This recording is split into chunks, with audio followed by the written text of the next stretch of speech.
Jadi kepada Pak Dirjen, izinkan saya dari meja pimpinan. Pertama-tama saya minal aidin Pak Dirjen beserta jajaran. Ini kalau saya rangkum dari semua pertanyaan teman-teman semua, ini PR lama Pak. Saya dulu zaman Sudirman Said udah bilang bahwa LPG 3 kilo itu harus dievaluasi implementasinya. Kalau subsidinya enggak. Itu ya saya sampaikan bahwa yang disubsidi itu tabung, bukan manusia. Coba Pak Dirjen bawa tabung 3 kilo, beli ke Indomaret, dikasih enggak? Bahkan Menteri SDM pun nenteng, dikasih. Itu yang kami bilang dari dulu, ini PR bersama. Dan saya pikir rapat ini pincang. Regulatornya Dirjen SDM, kan? Eksekutornya Pertamina, eksekutor nggak mau hadir. Jadi gimana kita mau cari titik temunya? Selalu yang jadi persoalan adalah implementasi di lapangan antara regulator dan eksekutor ini tidak matching. Pertamina main terbitkan aja izin LPG. Dirjen Migas begitu juga, nggak mau evaluasi dari tahun ke tahun. Kan? Kita PR kita dulu permainan migas itu ada di hulu. Kita bubarkan namanya Petral tuh. Sekarang permainan bergeser ke hilir. Kenapa itu ada permainan? Karena ada disparitas harga. LPG 3 kilo dengan LPG 12 kilo itu jauh sekali harganya. Ini juga yang main juga Hiswana Migas. Otak dari semua juga mereka juga. Mereka nggak mau tertibkan anggotanya. Kan? Jadi tiga ini kayak segitiga bermuda. Kan? Jadi saya kasihan teman-teman saya kembali ke sini juga suaranya sama kan. Disparitas harga menjadi soal kan. Terus kedua kan, kelangkaan itu yang jadi permain. Kenapa saya selalu menuding Hiswana ikut andil di sini? Karena permainan menumpuk atau menghol kuota itu juga ada di mereka, di anggota-anggota agen-agen itulah kan. Dan yang ketiga juga ini penjualan barang subsidi ini banyak yang nggak sesuai ya karena tadi kan tidak sesuai dengan peruntukan. Seorang dirjen, seorang menteri pakai celana pendek nenteng gas 3 kilo dapat gitu loh. Makanya kita semangat kita adalah memperkuat penegakan hukumnya. Karena hilir itu wilayahnya adalah wilayah BPH kan, Badan Pengatur Hilir. Seharusnya di sini ada minimal lah kedeputian penindakan kan. Kalau selama ini hanya PPNS Pak. PPNS itu kalau mau nyidik harus lapor dulu ke polisi kan.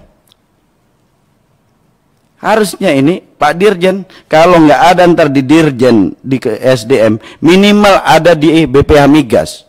Di sana harus ada deputi penindakan lah, kan? Semacam itulah. Kita kasih contoh di OJK. Di OJK di sana ada.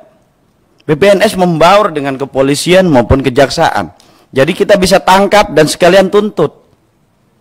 Biar ada titik jerah. Selama ini Hiswana cuma main-main aja, mau tertibkan, kan? Setiap mau pembahasan anggaran, angka subsidi, mereka semua mau minta RDPU, minta naik keuntungan, macam-macam lah, kan? Tuh. Jadi menurut saya bahwa Dirjen Migas punya peran besar, harus mengurai PR kita bersama ini. Pertamina juga begitu juga. Kan? Makanya saya ini gini loh, Pak. Saya baca hasil PDTT kan. Pemeriksaan dengan tujuan tertentu oleh BPK, kan? Kebetulan saya anggota BAKN, Pak, kan? Nah, ini ada temuan BPK cukup besar, kan? Nah, ini yang perlu saya pertanyakan kepada Pak Dirjen. Sampai mana ini tindak lanjut dari 4 temuan PDTT? Kan? Khususnya Dirjen Migas. PDTT atas pengelolaan penerimaan negara bukan pajak minyak dan gas tahun 2019. Itu jadi temuan loh Pak. Kalau kami mau BAKN, kita perintahkan BAKN untuk melakukan telaah dan kita kembalikan ke sini, hasil telaahnya ada penyimpangan, kita bisa naikkan menjadi investigasi. Tadi ingat investigasi itu berimplikasi kepada penegakan hukum. Dan yang kedua, kan, PDTT atas penggunaan dana perkebunan kelapa sawit untuk penyediaan dan pemanfaatan bahan bakar nabati jenis biodiesel tahun 2018 sampai semester 1 2000. Kan? Ini semua Dirjen Migas nih. Kan? Yang ketiga, pemeriksaan kinerja atas efektivitas kegiatan pembangunan Jargas dan SPBG. Kan? SPBG ini untuk LNG kan Pak? Ya.